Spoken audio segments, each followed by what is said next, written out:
안녕하세요. 주식투자훈련소입니다. 여러분들께서 유튜브로 주식 공부를 하다 보면 이런 생각 해보신 적 있으실 거예요. 채널에 영상이 너무 많은데 이것을 다 볼 수도 없고 누가 한 번에 딱 요점 정리해서 진짜 중요한 것만 알려주면 좋겠다라는 생각 한 번 정도는 해보신 적 있으시죠? 저도 이런 생각을 많이 하게 되는데 저와 같은 생각을 하시는 분들이 많으실 것 같아서 준비를 했습니다. 추석 명절을 맞아서 제 채널에서 구독자분들이 가장 많이 도움이 되었다고 이야기해 주신 영상들을 압축하고 편집해서 정리를 한 영상인데요. 다른 건 몰라도 이 영상만큼은 끝까지 공부해 보시면 좋을 것 같습니다. 그리고 이벤트를 준비를 해봤는데요. 고정 댓글 참고해 주시면 좋을 것 같습니다. 즐거운 명절 되세요. 자, 오늘은 단타 매매를 좀 구체적으로 하는 방법에 대해서 좀 설명을 드리려고 하는데, 자, 지난번에는 핵심 본질과 그 외에 기타 여러분들이 좀 알고 계셔야 될 몇 가지 내용에 대해서 이제 설명을 드렸다면, 오늘은 여러분들이 실제로 매매를 하실 때 실전 매매에 도움이 될 만한 부분에 대해서 이제 디테일하게 좀 설명을 드려보는 시간을 갖도록 하겠습니다. 이제 재밌으실 거예요. 이야기를 하기에 앞서서 제가 이제 말씀드리고 싶은 게 하나가 있어요. 어떤 분들은 이 단타는 그냥 도박이다, 이렇게 이제 말씀을 하시는 분도 계신데, 맞습니다. 예, 도박 맞아요. 도박 맞는데, 그렇게 따지면은 투자를 하는 그런 어떤 상품이나 그리고 뭐 코인이 됐든 뭐가 됐든 간에 도박의 관점으로 보지 않을 수 있는 게 없어요. 다 도박입니다. 근데 저는 이렇게 생각을 해요. 도박도 잘하면 돼요. 이거 도박이라서 안 된다라고 정신승리하지 마시고 그냥 내가 공부해서 타짜가 되면 됩니다. 이 타짜는 어떤 사람을 타짜라고 하냐, 심리 기술, 연습, 그리고 상대방의 의중 파악이란 말이죠. 이게 이제 타짜가 되는 핵심이라고 생각을 합니다. 자, 이런 내용을 이제 그대로 단타 매매에 적용을 해서 여러분들께 설명을 드릴 거예요. 결국에는 이거는 이제 베팅하는 것과 마찬가지라는 거죠. 아예 이거를 게임이라고 생각하고 그런 관점으로 이제 생각을 하자. 자, 그러면은 우리는 투자를 하는 게 아니라 게임을 하는 겁니다. 그러면 조금 더 조심스럽게 해야겠죠? 왜냐하면 게임은 목숨이 정해져 있으니까. 투자라는 관점보다는 내가 이제 여러 가지 조건값들을 보고 확률이 높은 곳에 베팅을 하는 게임인데, 이렇게 해서 이제 투자금을 늘려가는 게임이라고 이제 생각을 해볼게요. 근데 게임의 룰이 있습니다. 제가 지난번에 말씀드린 것처럼 단타는 그날 장중에 가장 강한 종목을 찾는 것이라고 말씀을 드렸어요. 자, 그러면은 우리의 미션은 이거예요. 자, 첫 번째로 종목을 고를 때는 상승 흐름이 시작된 종목이어야 됩니다. 자, 우리가 차트를 보시면요, 이렇게 움직이다 어느 날 딱 장대 양봉이 터지고 그 이후로 이렇게 뭐 흔들면서 또 이렇게 가는 이런 모습을 보신 적이 있으실 거예요. 이 상승 흐름에 있는 종목이 아닌 횡보나 조정을 받고 있는 종목들은 종목의 흐름이라든가 무빙이라고 그러죠. 움직인다. 이 움직임을 예측하는 게 굉장히 힘듭니다.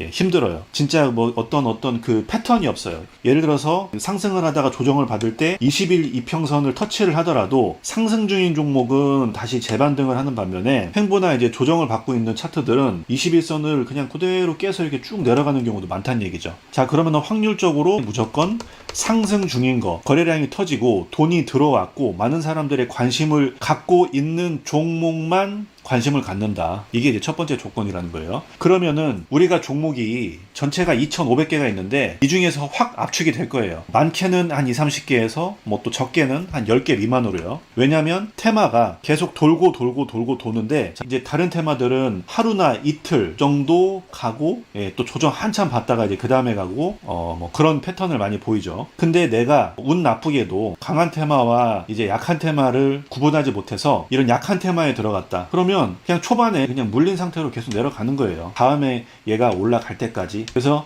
우리는 시장에서 가장 강한 종목이 어떤 건지를 찾는 게 최우선 목적이다. 단타의 목적. 아시겠죠? 그 다음에 두 번째는요, 힘에 대한 이해를 하셔야 됩니다. 제가 단타에 대해서 이야기를 하면서 차트를 띄워놓고 이야기를 하지 않는 이유가 뭐냐면, 차트를 띄워놓고 이야기를 하면 여러분들이 이해를 하는 게 아니라 그냥 암기를 하고 똑같은 거를 찾으려고 하신단 말이에요. 그러면 그거는 별로 그렇게 크게 효과가 없어요. 두 번째는 힘에 대한 이해예요. 자, 가장 힘이 센 종목을 찾는 건데, 자, 그러면은 힘에 대한 측정은 어떻게 하냐. 자, 첫 번째 거래량, 그리고 거래 대금, 요걸로 최근에 얼마나 강력한 거래량, 거래 대금이 터졌느냐, 이제 거기에 대한 부분을 가지고 힘에 대한 측정을 할 수가 있고, 두 번째는 상승률이에요.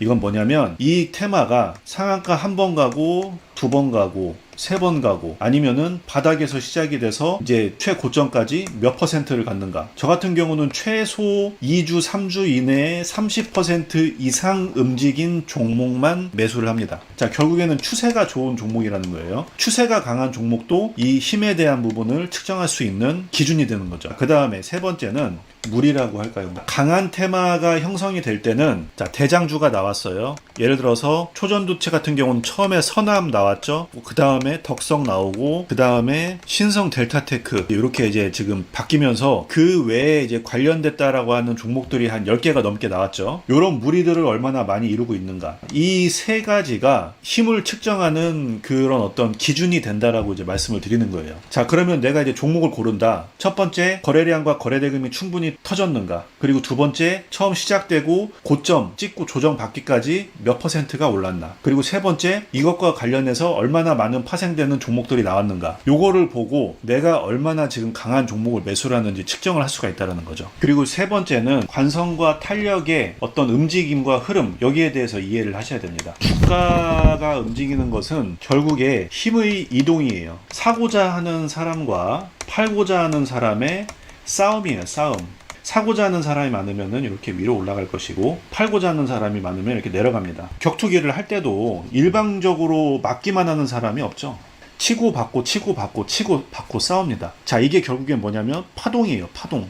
치고 받고 치고 받고 이런 식으로 해서 상승했다 조정받다 상승했다 조정받았다 이제 이런 식으로 관성과 탄력의 힘을 받아가면서 이 상승의 힘이 강한 종목은 우상향한다라는 거죠. 자, 그러면은 이 탄력이 관성이 어떻게 움직이는가 지금 여기에 대해서 한번 좀 설명을 드려볼게요. 자, 우리가 공이 있습니다. 공을 이렇게 바닥에다 딱 떨어뜨리면은 이렇게 땅에 탁 떨어지고 튀겼다가 다시 떨어지고 튀겼다가 다시 떨어지고 튀겼다가 다시 떨어지고 이렇게 움직이죠. 자, 어떤 경우도 튀겼다가 올라갔다가 다시 이렇게 올라가는 경우는 없어요. 이해되시나요? 처음에 여기서 돈을 싸서 거래량을 터뜨려서 뚫으려고 했어요. 근데 못 뚫고 빠졌어요. 다시 돈을 들여서 뚫으려고 했어요. 못 뚫었어요. 뚫으려고 했어요. 못 뚫었어요. 그러면은 지금 이 세 번째, 하나, 둘, 세 번째 시도했을 때 여기에 이제 저항이 약해졌겠죠. 자, 그 다음에는 뚫고 가는 겁니다. 결국에는 계속 시도를 했기 때문에. 아시겠죠? 이게 이제 탄력과 관성인 거죠. 이 위로 가고자 하는 이런 관성 때문에 보이지 않는 저항대를 뚫게 되고 이거를 뚫었을 때 탄력을 받고 위로 이제 솟구친다라는 이야기예요. 이해되시나요? 자, 간단한 예로 이제 차트를 놓고 보면 지금 여기가 이제 저항 부근인데 조정받았다가 한번 뚫으려고 하고 조정받았다가 뭐 여기까지 올라가진 않았지만 다시 시도하고 조정받았다가 그 다음 여기를 뚫어버리니까 계속 가잖아요. 요거를 이제 단타 매매를 할 때 차트에 적용을 하려고 이제 말씀을 드리는 거예요. 관성과 탄력에 대해서 여러분들이 이런 게 있다라는 거를 정확하게 알고 계신 상태에서 그냥 움직이는 게 아니라 힘의 이동과 방향에 의해서 움직인다라는 걸 여러분들이 숙지를 하신 상태에서 차트를 한번 볼게요. 이 차트는 신성 델타테크입니다. 자, 이렇게 봤을 때는 여러분들 굉장히 정신 없으실 거예요. 여기서 탄력과 관성을 어떻게 찾으라는 거냐, 이렇게 이제 말씀하실 수 있죠. 요거 되게 중요합니다. 이 내용이 이제 오늘 영상의 핵심이고 이 내용만 여러분들이 이해를 하시면 단타를 하실 때 아마 종목을 찾을 때 획기적으로 종목을 선정하는 능력이 확 올라갈 수밖에 없는 이제 그런 내용이니까 집중해서 들어주세요. 자, 듣기 전에 아직 구독과 좋아요 안 눌러주신 분들은 자, 여기에 네모난 버튼이 있죠? 요거 한 번씩만 눌러주세요. 예, 아시겠죠? 구독 한 번만 부탁드리겠습니다. 다시 설명 이어갈게요. 일봉상으로 봤을 때는 어디가 저항이고 어디가 지지고 이제 이것들을 좀 정확하게 좀 찾기가 힘들죠. 그거는 제가 뒤에 말씀드릴 텐데 그거 말씀드리기 전에 앞서 제가 뭘 드렸죠? 첫 번째, 힘이 센 종목이어야 된다. 그거는 거래량과 추세로 본다. 이거 누가 봐도 지금 크게 갔죠? 100% 이상 거래량도 많이 터졌고요. 심지어 앞에 매물도 다 뚫어버렸어요. 그러면은 지금 차트상으로 얘는 단타 매매하기에 적합한 종목이다 라고 우리는 결론을 내렸어요. 자, 그러면 내가 어떻게 매매를 할 것인가, 여기에 대한 부분을 좀 생각을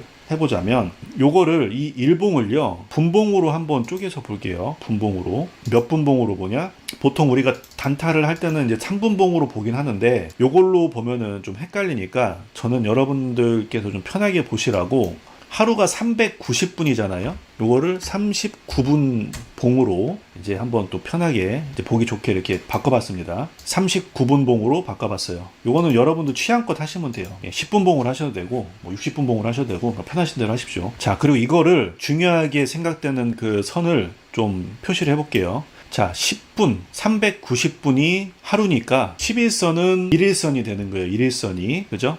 그리고 5일선은 요거를 50으로 적어 놓으면은 요거는 5일선이 되는 겁니다. 그러면 1일선은 까만색으로 해놓고 5일선은 제가 오렌지색으로 한번 해볼게요. 자, 이렇게 했죠? 자, 이렇게 했으면 이 오렌지 선은요 5일선으로 보시면 되는 거고요. 그리고 이 검은색 선은 1일선으로 보면 되는 겁니다. 자, 단타 매매를 할 때는요, 그냥 기준을 어디다 잡는 건 중요하지 않아요. 왜냐면은 종목마다 다 지지받는 자리가 다 틀리고, 뭐 보조지표도 틀리고, 이평선도 틀리기 때문에 답은 없어요. 다만, 그냥 내가 한 가지 기준을 잡고 보시면 돼요. 자, 그러면 요거를 놓고 제가 한번 볼게요. 이 39분봉으로 봤을 때, 지금 추세가 이미 강하게 여기서 한번 터졌습니다. 자, 그러면 우리가 해야 될 건 뭐냐? 이 눌림이 어디냐? 이제 이거를 봐야 되는데, 보통 강한 종목은 5일선 깨지 않고 이렇게 쭉 올라갑니다. 근데 얘는 워낙에 이제 재료가 큰 놈이었기 때문에 좀 요란하게 움직인 것 같아요. 옛날에 이제 비트코인 때도 그랬고 대북주도 그랬었어요. 큰 테마가 오를 때는 이렇게 요란하게 움직이는 애들이 있었어요. 근데 진짜 대장, 덕성이나 이런 애들은 안 깨졌거든요. 볼까요? 보이시죠? 덕성은 지금 깨지 않았습니다. 덕성은 5일선 안 깨고 여기까지 올라갔죠. 자, 이렇듯이 지금 이 강한 종목은 여기가 첫 번째 상한가였고, 여기가 두 번째 상한가였고, 여기가 세 번째 상한가였고, 여기가 네 번째 상한가였어요. 하나, 둘, 셋, 넷, 맞죠? 네 번을 상한가를 갔는데, 우리가 매매를 한다라고 하면은 언제 매매를 할 수가 있냐? 저라면은 요때 상한가를 갔다 하더라도 요때 이제 충분히 올라탔을 것 같은데, 그거는 이제 갈만한 종목인지 아닌지 어느 정도 좀 감각이 있어야지 가능한 거고, 그게 아니라고 하면은 최대한 눌림 매매를 해야 되거든요. 그게 언제냐? 제가 이제 관성과 탄력에 대해서 이해를 하셔야 된다라고 말씀드렸죠. 강한 종목은요, 이렇게 상승을 하고 한번 조정을 반드시 줍니다. 예, 조정을 반드시 주는데, 강한 종목은 5일선을 잘 깨지 않아요. 대장급일 때는. 대장급 아닐 때는 깨집니다. 근데 지금 얘는 이제 대장급이잖아요. 그러면은 우리가 매수를 할 수 있었던 그 구간은 언제냐면 이때였어요. 예, 이때가 이제 매수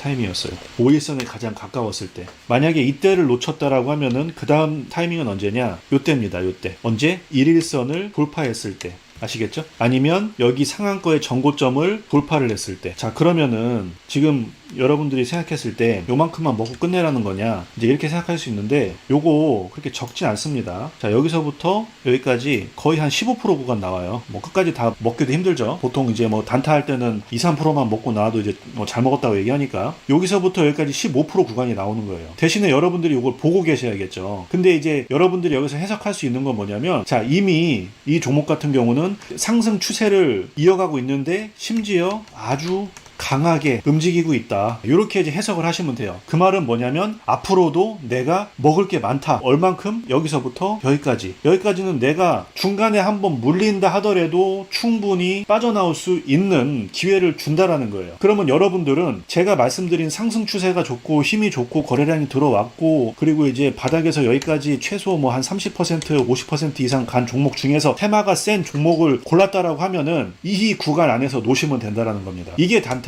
이게 단타입니다. 이해되셨나요? 주식을 잘 하시는 분들은요, 밑바닥에서 올라오는 거 이런 것들 안 잡아요. 그냥 이런 것들 딱 보면 알아요. 보면 왜 어저께도 매매했던 종목이고 엊그저께도 매매했던 종목이니까 다시 올라오면은, 아, 얘가 지금 다시 좀 일선 위로 올라타려고 하는구나, 다시 한번 상한가 가겠구나, 요게 이제 다 안단 말이에요. 그냥 이 종목 안에서만 논단 말이에요. 이해되셨죠? 예, 요렇게 하는 겁니다. 요렇게 추세가 강한 종목은 이 올라가고 있는 상승 중에는 5일선을 깨지 않는다. 이게 이제 원칙이에요. 대신 대장주급이어야 된다. 그리고 두 번째, 테마가 강해야 된다. 이게 조건이에요. 아시겠죠?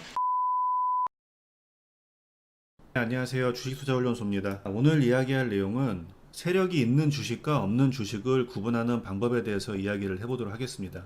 결국에는 우리가 이제 급등주나 테마주를 매매를 할 때 크게 시세가 나온 종목들은 대부분 큰 세력들이 있는 종목들에서 그런 시세가 나오게 되고요. 이제 이 세력이 있는지 없는지를 구분하는 것은 우리가 이제 수익을 내는 데 있어서 굉장히 중요한 요소가 됩니다. 그래서 이제 이런 종목들을 선택해낼 수 있는 기준이라든가 안목이 있어야 되는데, 오늘 영상을 보시면 그런 기준에 대해서 배우시게 될 것이고, 이 기준을 배움으로 인해서 여러분들께서 종목 선택을 하실 때 수익을 낼 수 있는 있는 확률이 높은 종목을 선택하실 수 있는 기준이 되실 겁니다. 오늘 영상도 중요하니까 영상 끝까지 시청해 주시면 좋을 것 같습니다. 자, 우리가 이제 매매를 하면서 한 번쯤은 이제 이런 생각을 해보셨을지도 몰라요. 우리가 봤을 때 저 종목이 과연 저만큼의 가치가 있는가라는 부분을 생각했을 때 내 기준으로 생각했을 때는 절대 이제 그 정도의 가치가 없는 종목인 것 같은데, 자, 말도 안 되게 주가가 상승을 하고 상승이 끝난 뒤에는 또 이제 말도 안 되는 폭락을 하면서 이제 과연 이런 흐름이 정상적인 움직임이 맞는가라는 궁금증을 한 번쯤은 가져보셨을 것 같아요. 뭐 예를 들면 예전에 이제 코로나가 처음 터졌을 때 박셀 바이오라는 종목이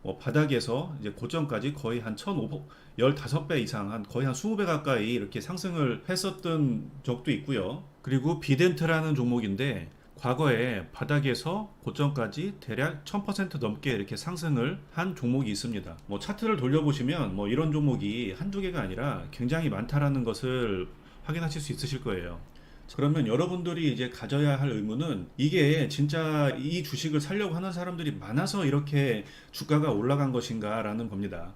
만약에 이제 그게 아니라고 하면 누군가가 의도적으로 이렇게 주가를 올린다라는 이야기인데, 그렇다면은 이렇게 의도적으로 주가를 올릴 수 있는 회사는 어떤 회사들일까라는 의문도 가져보셔야 된다는 거예요. 자, 첫 번째로 삼성전자나 하이닉스나 우리가 이야기하는 대형 우량주라고 하면 이런 형식의 급등은 절대 만들 수가 없겠죠. 우량주들은 주로 외국인들이나 기관들이 주가를 끌어올리는 것이고, 이 외에 이제 종목들을 보면 실적이라든가 매출이 좋은 종목들이 있습니다. 자, 이런 종목들을 찾아서 매매를 하면 생각만큼 수익이 잘 안 난다라는 그런 느낌을 받는 종목들이 많이 있으실 겁니다. 자, 예를 들면 지금 이제 이 검색식에 제가 이제 매출이 좋은 종목을 리스트업을 이제 쭉 해놓은 게 있는데, 지금 이 종목들은 거의 대부분 그 회사의 주가보다 좀 약간 저평가된 회사들이거든요. 재무나 이제 이런 것들을 보면은 대부분 다 좋습니다. 근데 이제 차트들을 보면은 실적이나 매출 대비해서 주가가 이렇게 좀 시원시원하게 반등을 못하고 있다라는 것을 이제 확인할 수가 있거든요. 그렇다면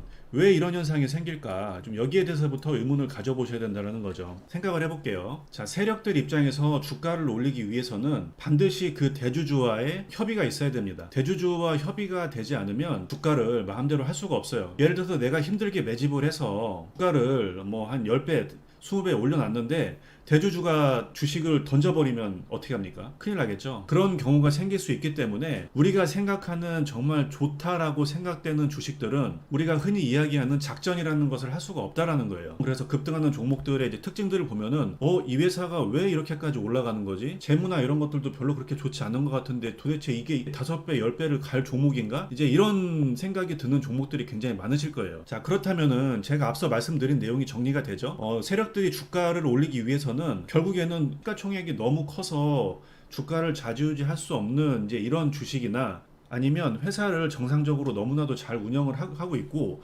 건강하게 이렇게 운영을 하고 있는 그런 회사들은 대주주가 이런 작전 세력들과 이제 손을 잡고 주가를 일부러 끌어올릴 이유가 없지 않습니까? 왜냐하면 매출도 잘 나오고 주가만 저평가돼 있을 뿐이지 영업이익이라든가 이런 것들은 꾸준히 잘 나오고 있는데, 굳이 내 회사를 망가뜨려가면서까지 이제 그렇게 할 필요가 없잖아요. 그래서 이거는 뭐 추측이긴 하지만 급등 테마주들은 우리가 이제 봤을 때 이 회사는 좀, 이 회사가 좋은 회사라고 보기에는 조금 애매하고, 그렇다고 뭐 실적이 없는 회사도 아니고 약간 애매모호한 종목들이 이제 급등을 하는 경우가 굉장히 많습니다. 시장에서 크게 반등하는 종목들이 어떤 특징을 가지고 있는지는 대략 아시겠죠?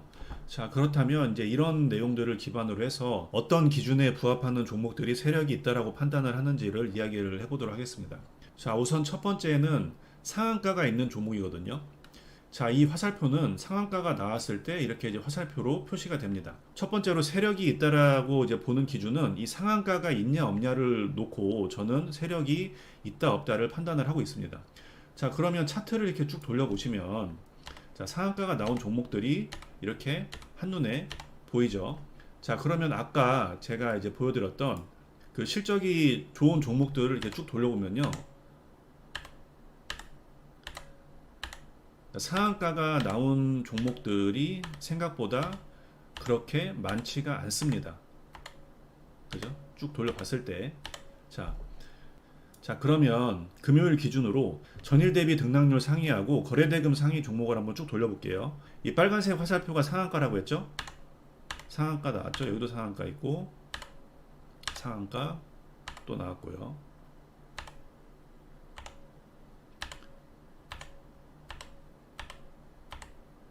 자, 꽤 상한가가 보입니다.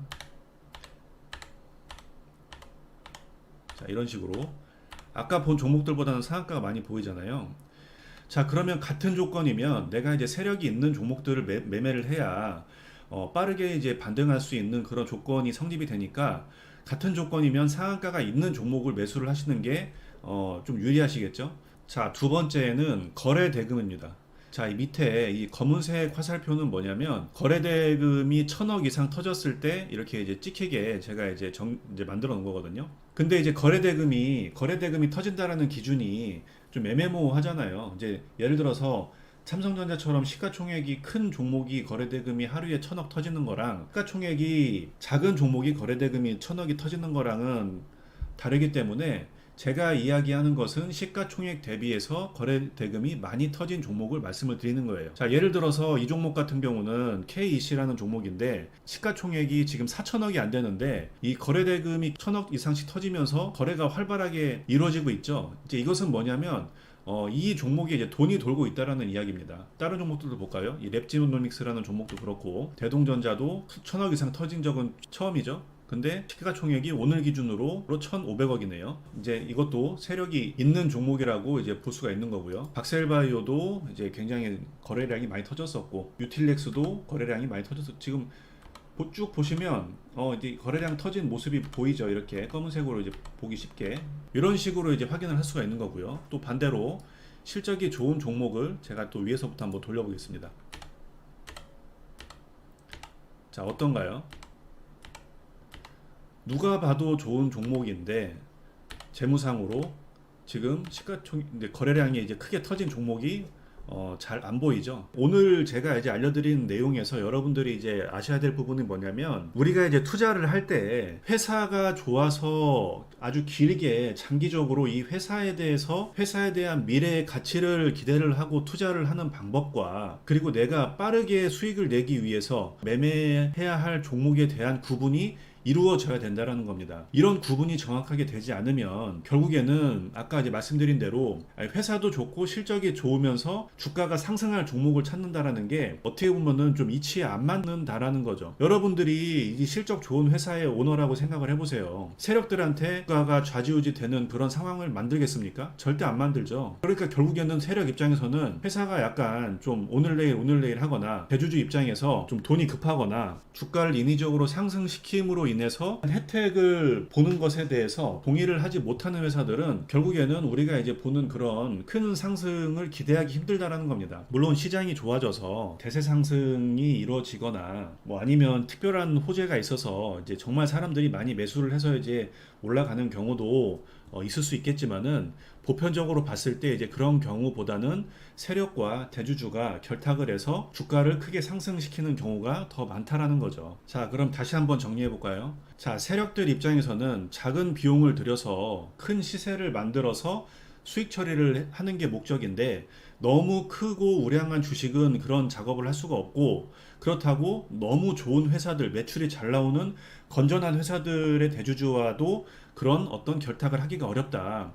그렇다라고 하면 너무 좋지도 너무 안 좋지도 않은 그런 적당한 주식을 선택을 할 수밖에 없는 상황이고, 어떤 협의가 이루어진 회사들 중에서 이슈를 터뜨려서 크게 상승시키는 종목들이 있다. 자, 그렇다면 그것을 확인하는 방법은 상한가 20% 이상의 장대 양봉이나 시가총액 대비해서 지나치게 많은 그런 거래 대금이 나왔을 때 크게 시세를 만들려고 하는 세력들이 존재한다라는 것을 유추해 볼 수 있다. 그렇다면 우리가 이제 매매를 할 때는 이제 이런 기준이 부합이 되는 종목들을 주로 매수를 하면 내가 조금은 빠르게 이제 수익을 낼 수 있는 종목들을 선택할 수 있는 기준이 된다라고 이제 정리를 할 수가 있겠습니다. 자, 그렇다면 오늘 배운 내용을 기준으로 해서 여러분들이 이제 종목 선택을 하실 텐데, 검색식을 이용해서 조금 쉽게 찾는 방법에 대해서 이제 간단하게 설명을 드리도록 하겠습니다. 이제 키움 조건으로 0150이라는 이제 메뉴를 이제 선택을 하시면 되고, 이제 아까 말씀드린 기준이 뭐였죠? 거래 대금이 많이 터지고,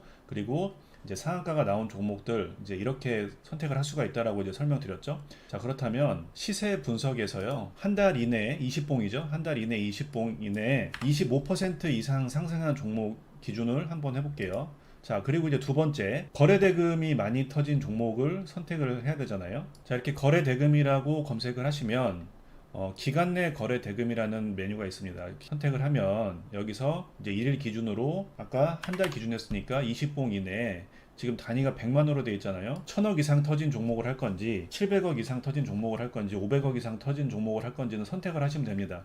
추가해서 검색하면은 이제 28종목이 이제 검색이 됩니다.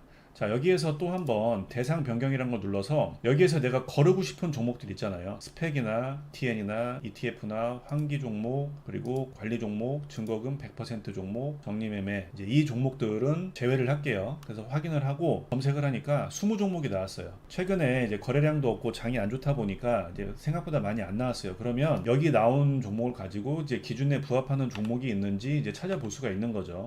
그래서 이런 식으로 이제 차트 공부를 하시면 되고요.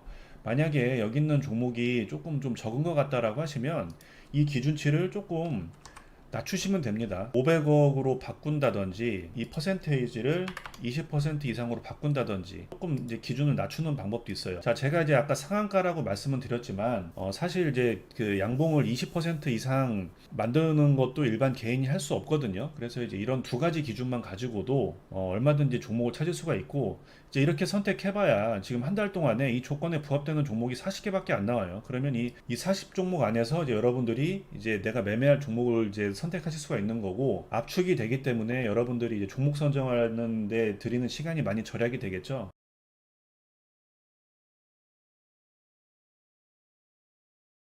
네, 안녕하세요. 주식투자연수입니다. 오늘은 주식 투자를 하시는 분들이 가장 힘들어하는 거죠. 손절에 대해서 이야기를 해보려고 하는데요. 이제 우리가 손절을 못하는 이유는 첫 번째는 내가 손절을 해야 될 자리를 정확하게 찾지 못해서 이제 뭐일 수 있고요. 그리고 두 번째는 이제 내가 손절을 안 하고 버티니까 다시 올라오더라라는 이런 학습 효과가 있어서 이제 손절을 못하는 거거든요. 장기 투자나 이제 뭐 가치 투자를 하시는 분들은 논외로 하고, 이제 스윙이나 이제 단기 매매를 하시는 분들은 이제 손절은 필수적으로 해야 된다라고 이제 생각을 하거든요. 그래서 오늘은 그 손절하는 방법을 좀 정확하게 좀 알려드리고, 그리고 이제 제가 매매를 하면서 이제 어떤 관점으로 손절을 하고 이제 어느 시점에서 다시 이제 매수를 하는가, 좀 여기에 대해서 이제 이야기를 해보려고 합니다. 자, 지금 보시는 차트는 이제 경보제약이라는 차트예요. 자, 위에가 이제 15분봉이고요. 아래는 이제 1분봉인데, 만약에 이 종목을 매수를 한다라고 가정을 했을 때 분봉상으로 이렇게 봤을 때 이제 흐름상으로 이렇게 이제 급등을 했다가 조정을 하나 둘 한 3일 정도 받고 이제 5일선을 살짝 터치하고 왠지 내일은 급등이 나올 것 같은 이제 이런 자리에서 종가가 마무리가 됐습니다. 자, 만약에 제가 이 종목을 이제 종가 베팅을 한다라고 하면은 그 목표가죠. 목표가는 이제 요 정도이고, 이제 손절 라인은 저는 요 구간이 깨지면 손절을 할 것 같아요. 자, 이제 흐름을 한번 보겠습니다. 갭이 이제 그 다음 날에 이제 바로 갭이 떨어져서 지금 이 손절가로 이렇게 잡아놓은 구간을 살짝 터치까지는 안 했지만 이제 살짝 이렇게 떨어졌죠. 그리고 그 다음 봉을 볼까요? 예, 그 다음 봉에 이제 손절가를 살짝 이탈을 했다가 다시 올라왔어요. 자, 그러면은 이제 그 많은 분들이 이렇게 하실 겁니다. 아, 요거 이제 올라가려고 하는구나. 그러고 손절을 못 하는 경우가 거의 대부분이에요. 왜냐면 이제 매매를 하시다 보면 알겠지만은 손절가를 잡아놨다 하더라도 터치를 살짝 깼다가 또 올라가는 경우도 분명히 있거든요. 또 이게 이제 어떻게 보면 세력들이 그 개인들을 학습을 시켜 놓은 건데, 이런 기억들 때문에 자꾸 이제 손절을 못하는 상황이 발생하게 되는 거거든요. 자, 근데 제가 이제 말씀드리고 싶은 것은, 내가 이제 손절을 해야겠다라고 설정한 가격대가 있으면은 여기를 이탈을 하면은 일단은 손절을 하는 게 맞습니다. 다음 봉에서 다시 올라오긴 했지만 어찌됐든 중요한 구간을 깼다라는 것은 위로 올라갈 확률보다는 아래로 내려갈 확률이 더 높다라는 의미로 이제 받아들여지시면 돼요. 대신에 이제 손절가를 잡으실 때는 그냥 아무데나 손절가를 잡는 게 아니라 이제 중요한 구간으로 잡아야겠죠. 이 차트를 본다고 하면은 지금 이제 여기 전 저점도 깨졌지만은 이 5일선으로 우리가 이제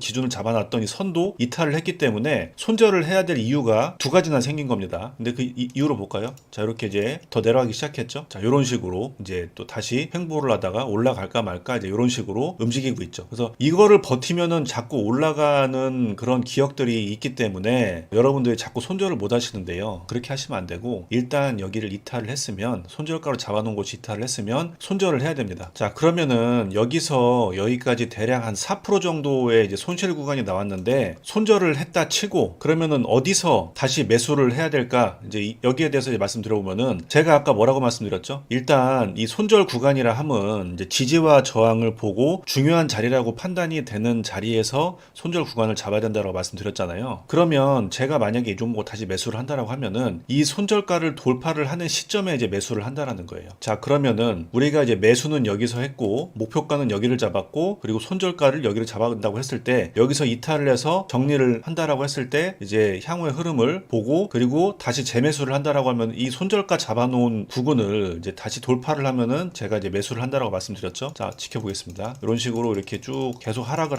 했죠. 지금 하루가 지났고요. 그리고 이틀이 지났습니다. 자, 그 다음 3일이 지났어요. 자, 그러면은 어떤 상황이 생기게 되냐면은 지금 여기서 만약에 손절을 안 했다? 그러면 여기까지 13%의 손실을 안고 가야 되는 겁니다. 만약에 여기서 이제 투자금을 1,000만 원을 갖고 들어갔다라고 하면은 하나, 둘, 셋, 3일 동안 이 1,000만 원이라는 이 투자금을 운영을 못 하고 있는 거예요. 자, 그러면은 금액적으로도 손실이고 만약에 내가 1,000만 원 들어갔을 때 여기서 손절을 했으면은 40만 원 손절을 하면 끝날 거였을 것을 여기까지 끌고 가면은 130만 원을 손실을 보고 있어야 되는 거잖아요. 그 이후로 3일이나 더 시간을 낭비를 해야 되는 거고요. 그래서 여러분들이 이제 손절을 빨리빨리 해야 된다라고 말씀드리는 이유가 뭐냐면은 돈도 돈이지만은 기간에 대한 손실도 있기 때문에 이제 손절을 빨리빨리 해야 된다라고 말씀을 드리는 겁니다. 자, 그러고 지금 4일째가 지나고 이렇게 양봉이 나왔어요. 물론 장중에 요거를 바로 잡기는 어렵겠지만 내가 이 종목을 보고 있어서 올라올 때 여기서 잡았다라고 가정을 하면 여기에서 다시 잡았을 때 여기까지 이렇게 이런 식으로 이제 10% 정도 이제 수익 구간이 나오죠. 그 말은 뭐냐면 여기에서 매수를 해서 여기서 손절을 했을 때 40만 원의 어떤 손실이 났지만 여기에서 재매수를 했을 때 목표가까지 갔다라고 하면은 여기서 여기까지 이제 10% 정도의 수익이 났다라고 하면은 여기서 이제 손절을 해서 960만 원의 투자금이 있다라고 가정했을 때 똑같이 들어갔다고 했을 때 뭐 대략 한 96만 원 정도의 이제 수익이 났겠죠. 자, 그러면은 수익인 거죠. 물론 여기서 이렇게 갖고 있다가 여기까지 이제 버틸 수 있었다라고 하면은 이제 그때 수익금이 조금 더 커질 수도 있겠지만은 사실 마이너스 13% 갔다가 본전까지 왔는데 이거를 그냥 들고 있기는 쉽지가 않죠, 심리적으로. 그리고 이 구간에서 매수를 했다라고 하면은 평단도 더 낮기 때문에 조금 더 좀 여유롭게 갖고 있을 수 있는 이제 심리적인 상태도 가질 수 있지 않습니까? 그리고 오늘 들어갔기 때문에 시간에 대한 여유로움도 좀 생길 거고요. 다시 한번 이제 다른 예를 한번 들어보겠습니다. 자, 이 차트도 마찬가지예요. 지금 제주반도체라는 차트인데 모의선을 터치하고 내려올 것을 예상을 하고 이제 여기서 종가에 이제 들어갔단 말이죠. 자, 그러면은 이 종목도 지금 이 전 저점인 요 구간을 이제 손절가로 잡고 매수를 하는 거죠. 자, 그러면은 한번 볼까요? 그 다음날 뭐 대략 한 2% 정도의 이제 그 수익 구간이 나오긴 했는데 뭐 이때 정리를 안 하고 이제 버텼다라고 하면은 이 구간에 이제 손절가를 이탈을 했죠. 그러면은 요때 그냥 이제 손절 라인을 정했으면은 일단 반이라도 정리를 하시는 거예요. 자, 똑같이 보시면은 또 이렇게 손절가 살짝 터치하고 올려놨어요. 그런데 다시 빠졌고 제가 이제 예전에도 한번 말씀드렸지만 이제 주가가 상승을 할 때는요 이제 저점을 계속 높이면서 올라가거든요. 그러니까 그 말은 뭐냐면 이 전 저점을 깬다라는 것은 주가가 상승하지 않을 수도 있다라는 이제 그런 이야기가 되는 겁니다. 이 전 저점을 깬다라는 것은 이제 차트상으로는 그렇게 좋지 않은 징조라고 보시면 돼요. 그래서 이제 그 전 저점이 깨지게 되면은 이제 손절을 하라고 말씀드리는 거고 자, 이후에도 지금 이 중요한 구간을 버텨주나 싶더니 결국에는 이렇게 움직이고 있죠. 아까랑 똑같은 패턴으로 움직이죠. 이게 이제 이런 것들이 세력들의 어떤 개미들을 좀 털어내는 그런 과정이라고 보시면 돼요. 지금 보시면은 좋은 자리를 만들어 놓고 하나, 둘, 셋, 넷, 다섯 지금 5일 동안 이제 괴롭히는 거죠. 개미들을. 자,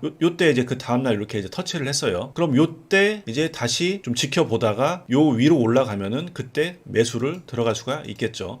저라면 이때 들어갈 것 같습니다. 이런 식으로. 자, 이 중요한 자리, 지지 구간을 돌파를 하니까 결국에는 여기가 이제 저항 구간이 된 거예요. 아니, 주식은 늘 똑같습니다. 저항 구간을 돌파를 해서 위에서 안착을 하게 되면은 그것은 지지 구간이 되는 거예요. 그러면은 그때부터는 그 선을 깨지 않으면 올라간다라고 이제 보시면 되는 거거든요. 그러니까 요거는 이제 간단한 원리이기 때문에 여러분들께서 이제 복잡하게 생각하실 필요가 없는 거고요. 제가 이렇게 오늘 알려드린 그 기준으로 손절 주식을 가격을 잘 잡으면은 사실 뭐 손실을 그렇게 크게 볼 필요가 없다라는 거죠. 손절가를 잘 잡게 되면요, 금액적인 손실도 줄이지만은 이 기간의 손실도 많이 줄일 수밖에 없기 때문에 여러분들한테는 무조건 이익입니다. 근데 제가 이제 늘 말씀드리지만 중요한 것은 손절은 짧게, 수익은 길게, 이제 이거를 반드시 지키셔야 된다라는 거고요.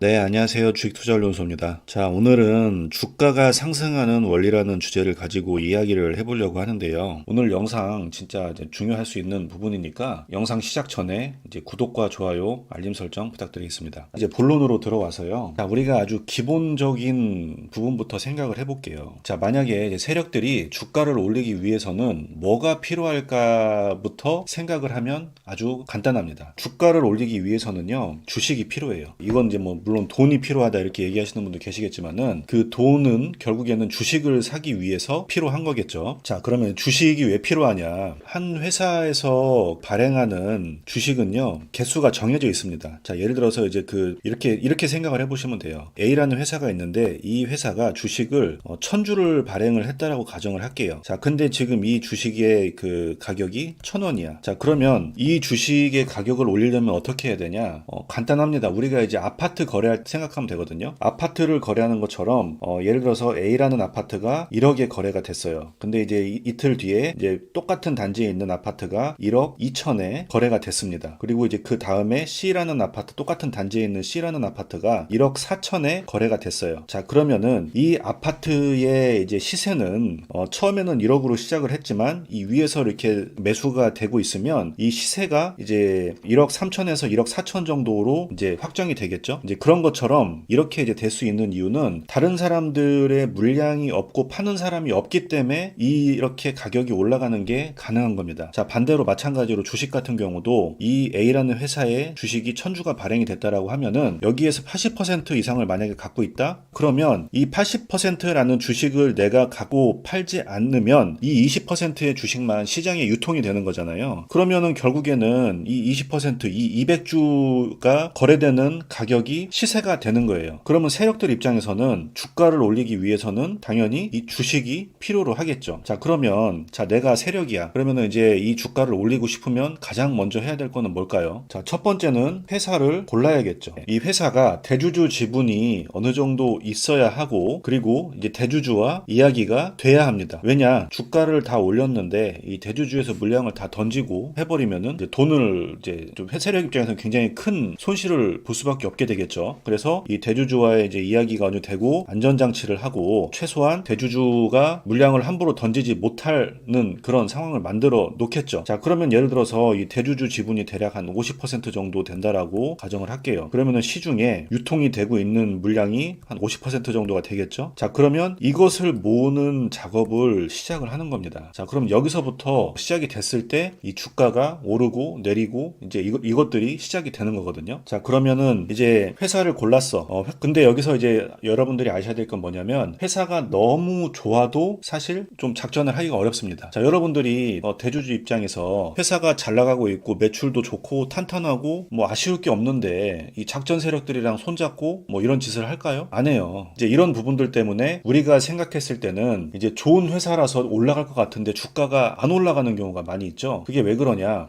작전 세력들이 그 주식을 건들지도 못하고 그 대주주 입장에서는 우리나라 이 구조상 주가가 올라봐야 뭐 세금만 더 많이 내야 되는 상황이 될 수 있기 때문에 그냥 내가 이제 상장은 돼 있지만 주가를 크게 올리지 않아도 되는 그런 상황이라고 한다면 오히려 이제 주가가 오르는 것을 반가워하지 않는 그런 회사도 있을 겁니다. 그래서 여러분들이 왜 회사가 좋은데 주가가 안 오르는 거지? 뭐 이런 상황이 생기고 하는 거죠. 그래서 이제 여기까지 이제 설명드리면 좀 평소에 궁금했던 것들이 하나 이제 정리가 되셨죠. 자, 그다음에 그러면 이 50%의 물량을 이제 모아야 되는데, 자, 하루에 거래되는 거래량이라는 게 있어요. 자, 우리가 이제 하루 동안 주식이 거래되는 금액과 그리고 이제 그 주식 하루 종일 거래되는 그 총합을 하루의 거래량이라고 하죠. 자, 근데 모든 주식에는 이제 평균 거래량이라는 게 있습니다. 어떤 주식은 뭐 하루에 1000주가 거래가 되는 뭐 주식도 있을 테고 어떤 주식은 하루에 뭐 100만 주가 넘게 거래가 되는 주식도 있겠죠. 자, 그런데 세력들 입장에서는 내가 이제 주식을 이 A라는 회사의 주가를 띄우려고 준비를 하고 있는데 A라는 주식을 많이 갖고 있지 않아요. 근데 아까 제가 뭐라고 말씀드렸죠? 주가를 올리려면 주식을 많이 갖고 있어야 된다라고 이야기를 했죠. 그래야 이제 시세를 내 마음대로 움직일 수 있으니까. 자, 그러면은 이것을 다른 사람한테 소문을 내도 안 되는 것이고, 그리고 하루에 1000주밖에 거래가 되지 않는 주식을 내가 예를 들어서 이제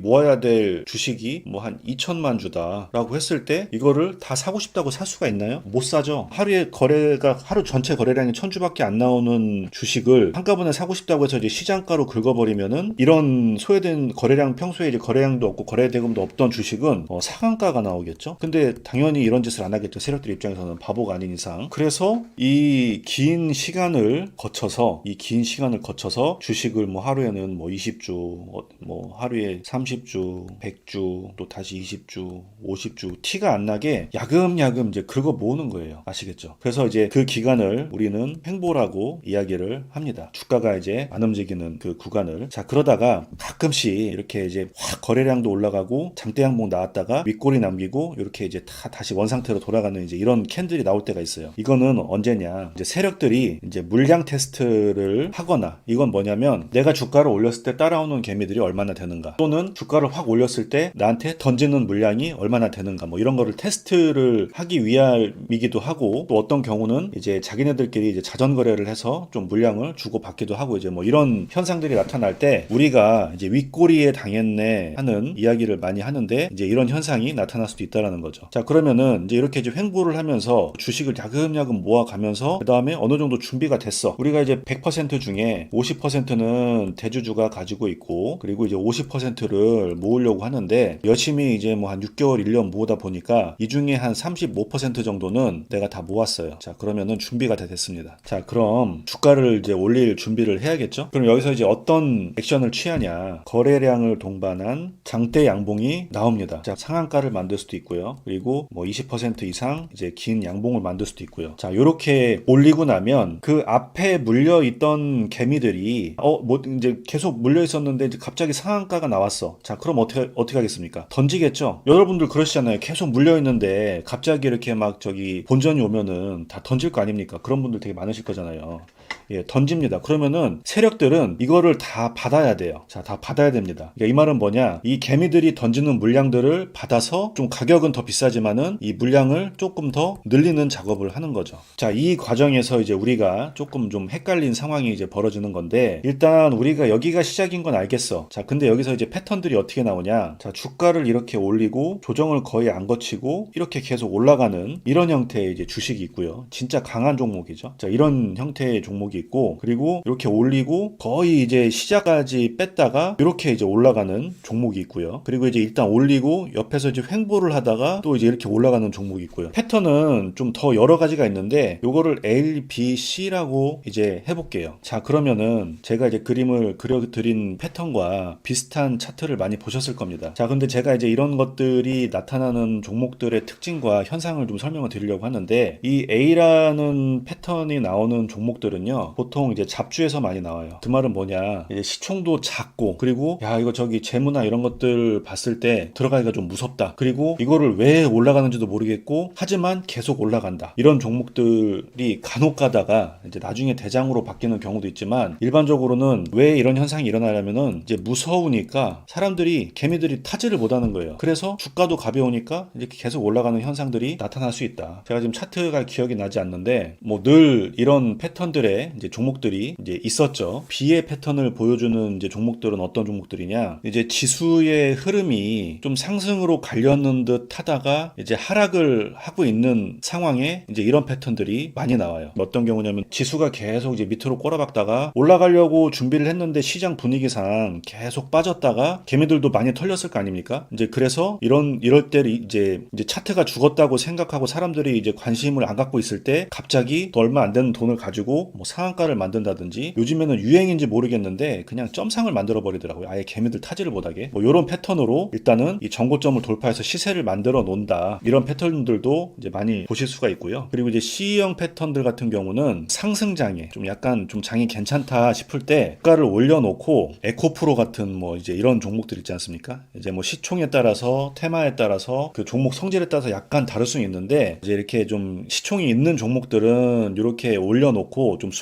숨 고르기를 하다가 전고점을 돌파를 하면서 이제 올라가는 경우도 있고요. 그리고 또 다른 경우는 어떤 경우가 있냐면, 올려놓고 숨 고르기를 하다가 이제 더 이상 올릴 여력이 없어서 올리는 척 하다가 그냥 하락장이 나오면은 같이 그냥 빠져버리는 경우가 있습니다. 제가 패턴들을 설명드리려고 하려면 너무 길어질 수 있기 때문에 제가 일단 그냥 단식으로 이제 3가지 정도의 상황들만 이제 설명을 드린 거고요. 어찌됐던 세력들이 주가를 올리려면은 이 거래량을 동반한 장대 양봉을 만들어야 된다라는 이야기를 하다가 이제 여기까지 온 거거든요. 자, 거래량이 나왔고 장대 양봉이 나왔어요. 근데 이게 상승의 시작이라고 생각을 하기 때문에 이제 실패를 하는 겁니다. 자, 이거는 상승의 시작이 아니라 매집일 수도 있어요. 매집. 제가 이제 계속 늘 말씀드리죠. 거래량을 동반한 장대 양봉이 나오는 것은 상승의 시작이 아니라 이제 매집일 경우도 있다. 이런 경우는 어떻게 움직이냐? 주가가 이렇게 떨어지겠죠. 그리고 어느 지점에 가면 또 다시 올라갑니다. 그리고 이제 전고점 돌파하는 척 하다가 또 다시 떨어지기도 하고요. 그리고 여기쯤에 또 다시 올라가다가 내려가다가 올라가다가 내려가다가 박스권을 만드는 작업을 하죠. 그래서 이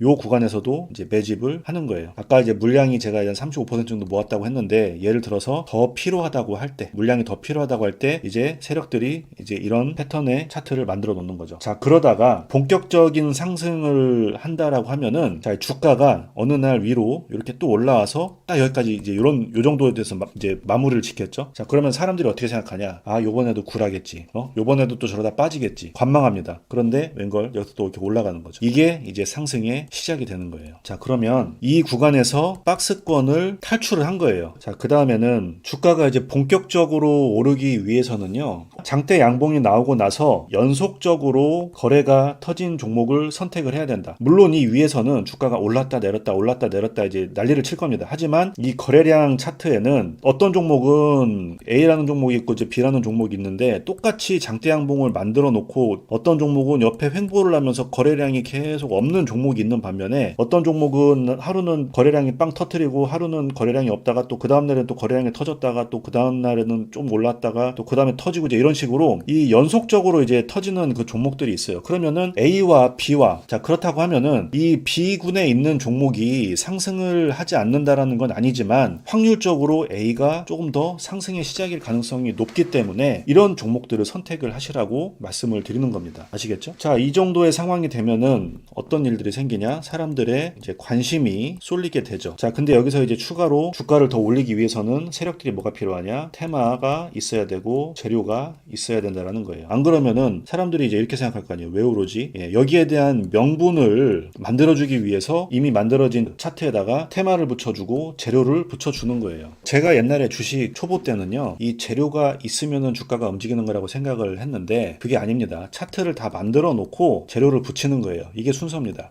그 다음에 이제 필요한 조건은 뭐냐? 자, 주가가 이제 이렇게 여기서 거래량을 터트리고 요만큼 이제 상승을 했습니다. 여기가 전고점인데 이 전고점을 돌파를 해서 이렇게 이제 상승을 했다라고 가정을 할게요. 자, 그러면 우리가 이제 좋아하는 그 단어 있죠? 신고가 종목. 자, 이 말은 뭐냐? 이 전고점을 돌파를 해서 새로운 고가를 만든 종목을 신고가 종목이라고 이야기를 하는 거예요. 자, 새롭게 고가를 만든다라는 건 어떤 의미가 있냐면은, 지금 아까 이제 말씀 잠깐 드렸지만은 내가 갖고 있던 평단이 여기가 1,000원인데 주가가 1,100원까지 올랐어요. 근데 요 기간 동안은 개인 투자자분들이 마음고생을 했을 거 아닙니까? 마음고생을 많이 했을 거잖아요. 그러면은 나 이거 본전만 있으면, 본전만 오면은 바로 털고 나가야겠다, 이제 이런 생각 하시는 분들 많이 있으실 거잖아요. 그러면 이런 심리를 갖고 있는 분들이 여기에서 다 올랐을 때 다 던져서 이거를 다 내가 받아야, 세력들이 받아줄 수 있어야 이 신고가 종목이라는 게 나오는 거예요. 자, 그 말은 뭐냐? 더 이상 주가가 올라도 던질 사람들이 많이 없다라는 이야기죠. 주가가 가볍다, 이제 이런 의미로 생각을 하시면 돼요. 그러면은 이 위에 매물대가 많이 있는 종목들이 올라가기가 쉬울까요? 아니면 앞에 신고가를 넘어간 종목이 올라가기 쉬울까요? 당연히 신고가 종목이 가볍고 좋겠죠. 제가 가능하면 신고가 종목을 고르세요 라고 말씀을 드리는 이유가 이런 이유 때문에 말씀을 드리는 거예요. 자, 그러면 자, 다시 한번 정리해 볼까요? 자, 주가가 오르기 위해서는 이제 주식이 있어야 되고, 세력들은 이 주식을 모으기 위해서 주가를 흔들면서 매집을 하고, 이 매집이 끝나면 거래량과 장대 양봉을 만들어서 사람들의 이목을 집중시키면서 또 다시 한번 매집을 하고, 이 매집이 끝나면 또 다시 한번 이 작업을 해서 시세를 만든다. 이 작업을 시작을 해서 시세를 만들면서 신고가를 만들고, 이제 신고가를 안 만드는 종목도 있지만 어찌됐던 이제 좀 짧은 기간으로 봤을 때 신고가도 포함이 되는 겁니다.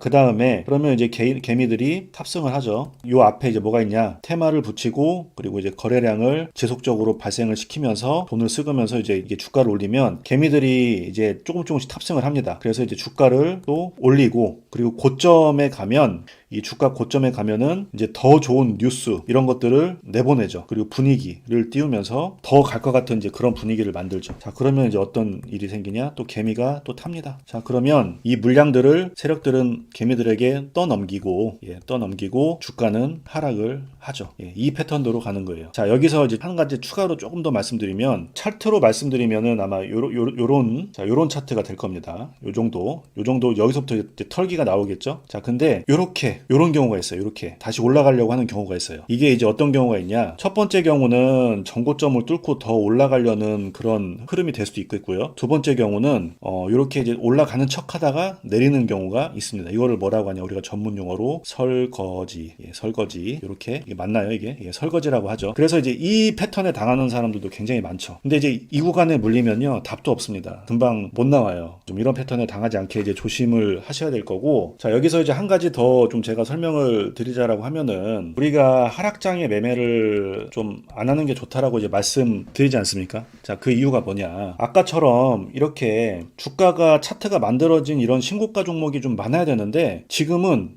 다 종목이 다 여기에 와 있어요. 다 대부분 다. 예를 들어서 주식시장이 전체에 뭐 한 2,000에서 2,500 종목 정도 있잖아요. 요 종목들의 거의 한 80, 90%가 여기에 와 있어요. 그러면은 아까 제가 설명드렸던 그 주가가 움직이는 그 과정으로 봤을 때 이 주가를 올리기가 쉬울까요? 당연히 어렵죠. 어렵기 때문에 이 구간에서는 매매하기가 어렵다라고 말씀드리는 거예요. 그리고 꼭 매매를 하셔야 된다라고 하면 이 하락장에는 짧게 매매하셔야 된다. 한 2%, 3% 정도만 먹어도 감사합니다 하고 나와야 된다. 이게 이제 제가 말씀드리고 싶은 이야기입니다. 안녕하세요. 주식투자훈련소입니다. 자, 오늘 제가 이제 말씀드리는 것은 주가가 오르는 과정에 대해서 한번 설명을 드려볼게요. 주가가 오르려면은 첫 번째는 돈이 들어와야 됩니다. 돈이. 이 투자는 돈을 가지고 하는 싸움이에요. 결국에는 가장 중요한 것은 거래량, 수급, 요게 이제 가장 중요합니다. 이 거래량이 터져야지 주가가 오를 준비가 되어 있다라고 이제 보시면 될 것 같아요. 자, 차트를 보면서 한번 이야기를 해보도록 하겠습니다. 이제 보통 거래량이 터지면서 움직일 때는 재료와 테마를 같이 이제 동반하고 움직이는 경우가 있고, 그리고 이제 그냥 이제 왜 움직이는지 모르는 상태에서 이렇게 급등이 나오는 경우가 있는데, 물론 이제 여기서 이제 재료와 거래량이 같이 터져주면은 더욱 더 좋겠죠. 재료 테마 같은 경우는 이제 따로 분석을 해야 되는 부분이고, 이제 기술적 분석의 원리로만 이제 말씀을 드리자면은, 처음에 이렇게 거래량이 없던 종목들이 이렇게 거래량을 터뜨리면서 강하게 이렇게 수급이 들어왔다라는 거가 이제 가장 중요합니다.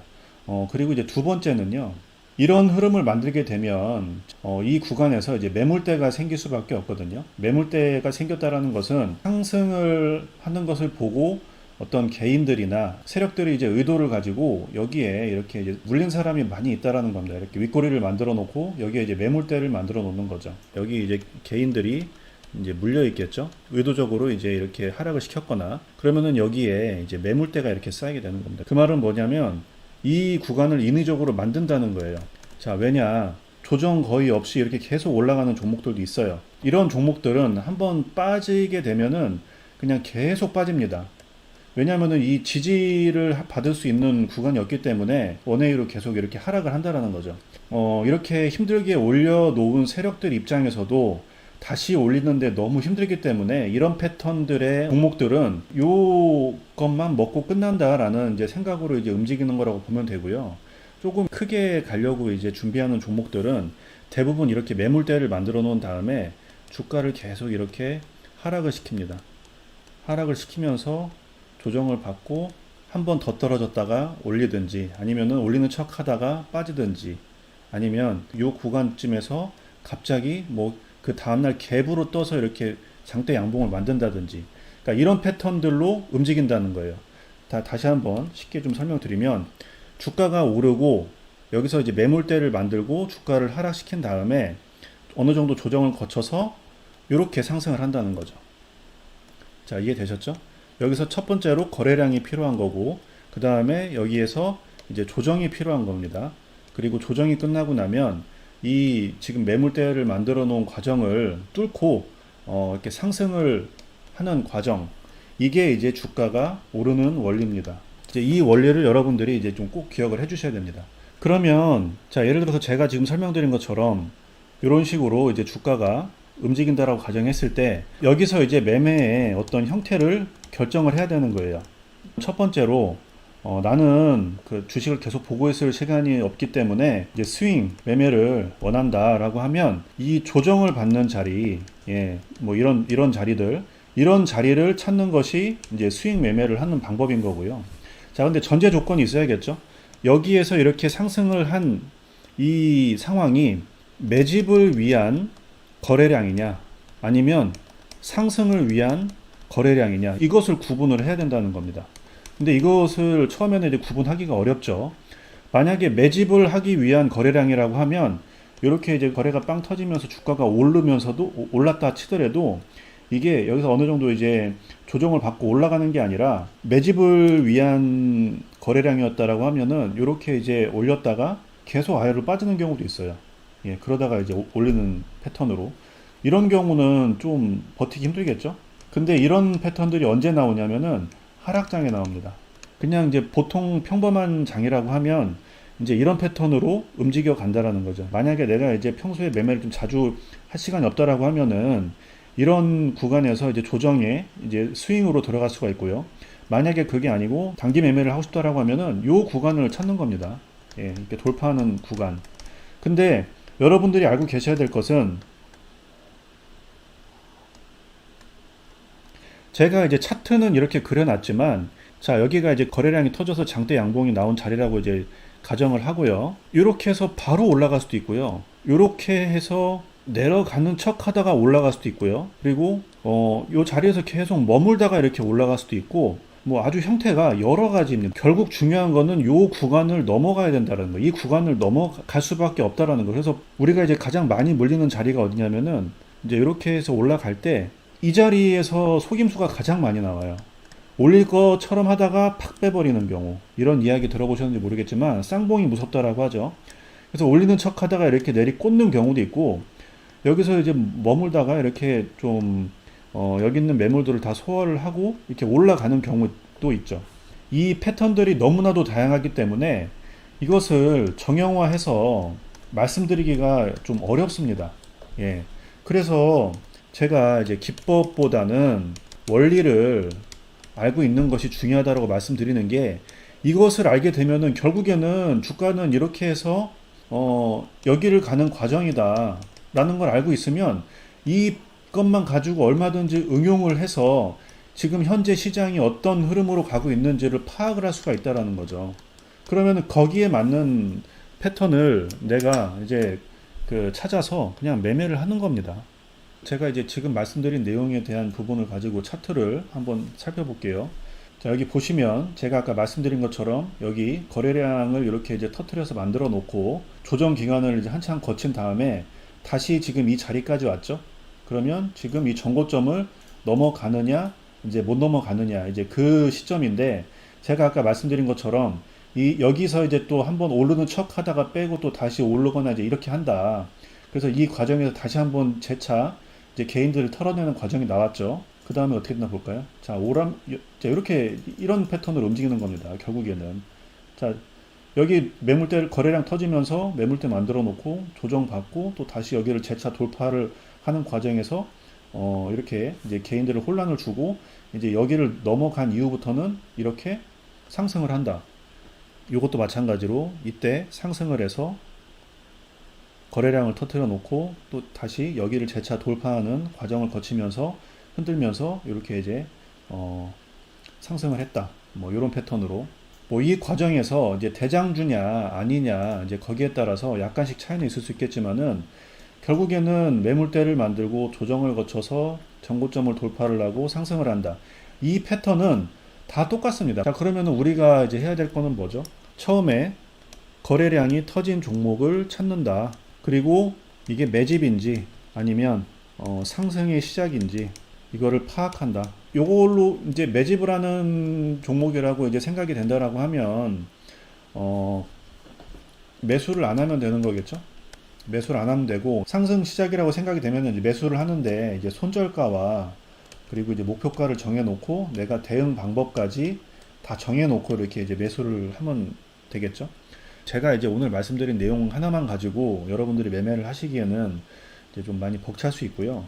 제가 아까 말씀드린 것처럼 이렇게 상승을 위한 매집인지 상승을 위한 거래량인지 아니면 매집을 위한 거래량인지 좀 이것을 뭐 어느 정도는 좀 이제 구분할 수 있는 몇 가지의 조건들을 제가 이제 차차 이제 다음 영상에서 이렇게 이제 풀어드리도록 하겠습니다. 이상입니다.